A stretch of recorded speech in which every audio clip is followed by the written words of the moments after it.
लेकिन पहली बार ऐसा 5-7 साल 8 साल बाद ऐसा देखने को मिल रहा है कि प्रियंका जी बहुत बहुत धन्यवाद। 2 मिनट में बोलना चाहती हूँ प्लीज, 2 मिनट में प्लीज, मैं 2 मिनट बोलना चाहती हूँ प्लीज।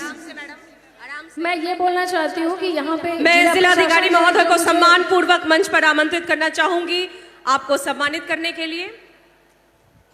छोड़ दीजिए।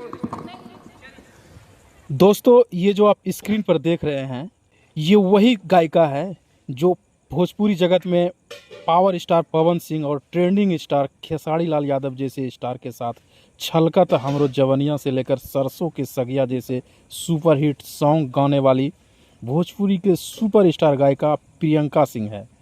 हाल ही के दिनों में ये गोपालगंज जिले के जिला प्रशासन द्वारा आयोजित थावे महोत्सव में इन्हें स्टेज पर गाने के लिए आमंत्रित किया गया था, लेकिन जैसे ही ये स्टेज पर परफॉर्मेंस करने के लिए आती है तो कुछ लोगों के द्वारा इनके हाथों से माइक छीन लिया जाता है और इन्हें गाने से मना कर दिया जाता है।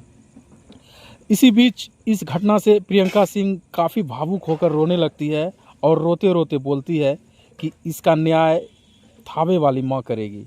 एंड ऐसे इस कलाकार की इस तरह से बेइज्जती नहीं होनी चाहिए कि कोई कलाकार गा रहा हो और आप बार बार बीच में एक second, no no it's not done.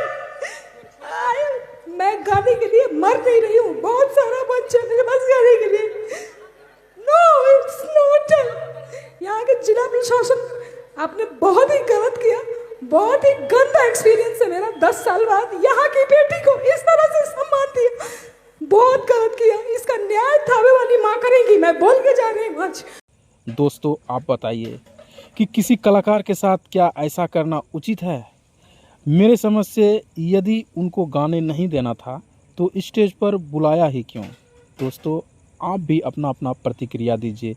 क्या ऐसा करना किसी कलाकार के साथ उचित है? जवाब जरूर दीजिएगा। धन्यवाद। एक सेकंड, नहीं, ये it's not good and you are not doing good with me. Anchor से लेकर के सपोर्टिंग स्टाफ तक सब लोगों को प्रणाम। बहुत बहुत खराब सपोर्ट रहा, धन्यवाद। इंसान को कभी भी अपनी जो परंपरा है ना उसको भूलना नहीं चाहिए। ये किसी एक के लिए नहीं होता है। कलाकारी के अंदर तो जातीयता आनी ही नहीं चाहिए।